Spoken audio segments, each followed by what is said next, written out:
ነካክታችሁ ሌላ ብሶት እንዳታስነሱብኝ በጌታ ተውኝ። ምን አውቃለሁ እኔ ለምንድን ነው የማንለወጠው? እኔ ግራ ይገባኛል። ማለት እናንተ እየተለወጣችሁ ነው።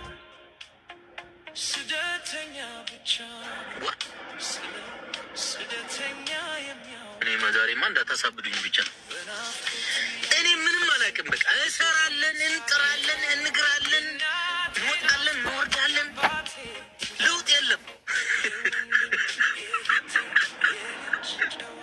ለምን እየኖር እንዳለ ራሱ እኔ ግራ ይገባኛል። ለውጥ የለም፣ ወፍ የለም።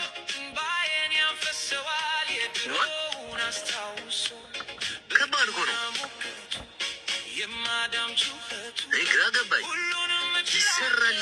ይሰራል ግን ምንም ነው እኮ በቃ እዚህ ገባ አይባልም። በቃ የት እንደሚገባ ራሱ አላውቅም። ያለን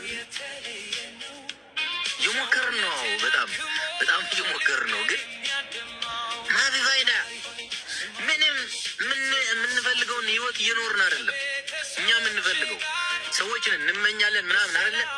የምንመኘውን የምንፈልገውን ህይወት ግን አልኖር ነው እየኖር ነው አይደለም። መቼ እንደምንኖረው አላውቅም። እንግዲህ እግዚአብሔር ያውቃል። ከባድ ነው በጣም የእውነት በጣም ከባድ ነው ጋይስ።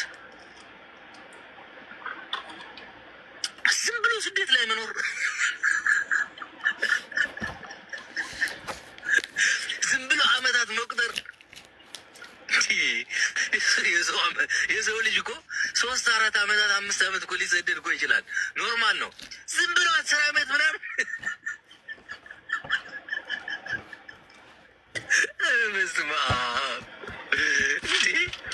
10 አመት 10 ምናምን አመት እምር ደከመን አረጀን እኮ ኢየሱስ ማለት ልናረጅ እኮ ነው። እንዴት አድርገን ልንሰራው ነው ከዚህ በኋላ? ይሄማ የብሶት ሳቅ ነው። የምር ሪል ሳቅ አይደለም። አላውቅም ሳቁ ራሱ እንዴት እንደሚመጣ አላውቅም።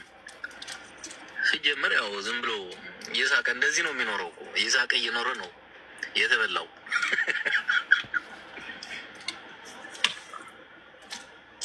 ይኸው የሀበሻ መጽናኛ ቃል ጤና ካለን አልሐምዱሊላህ። ጤና ካለን አልሐምዱሊላህ። ጤና ፈጣሪ ነው የሚሰጠው። ኦፍኮርስ ያለ ጤና መንቀሳቀስ አይቻልም። ይቺ አይምሯችሁ ናት የምትገርመኝ እኮ በቃ ከዚች አይታለፍም። በቃ ጤና ሳይኖርማ እንዴት ይኖራል? እንዴት ይሰራል? እንዴት ይንቀሳቀሳል ሰው? ሁሌም የሆነ ነገር ስትል በቃ ይቺ የሀበሻ መጽናኛ ቃል ናት፣ የድሃ መጽናኛ ቃል። ጤና ካለ ወጥቶ መግባት ካለ ኦፍኮርስ ጤና ወሳኝ ልጅ እንዴ። ሰው ግን እንዴት ነው የሚያስበው? ጤና ግድ ነው በቃ ጤና። የሰው ልጅ ጤና ከሌለውማ እንዴት ይሰራል? እንዴት እንመኛለን? የምንመኘው ነገር እኮ ጤና ስላለን ፈጣሪ እየሰጠን ስለሆነ እኮ ነው አይደል እንዴ? ጤና ከሌለንማ ብንመኝ ምን ብንል እኮ ከንቱ እኮ ነው። ምንም ትርጉም የለው። ግን ሌላ ነገር እስኪ ከፍ በሉ ትንሽ እንዴ።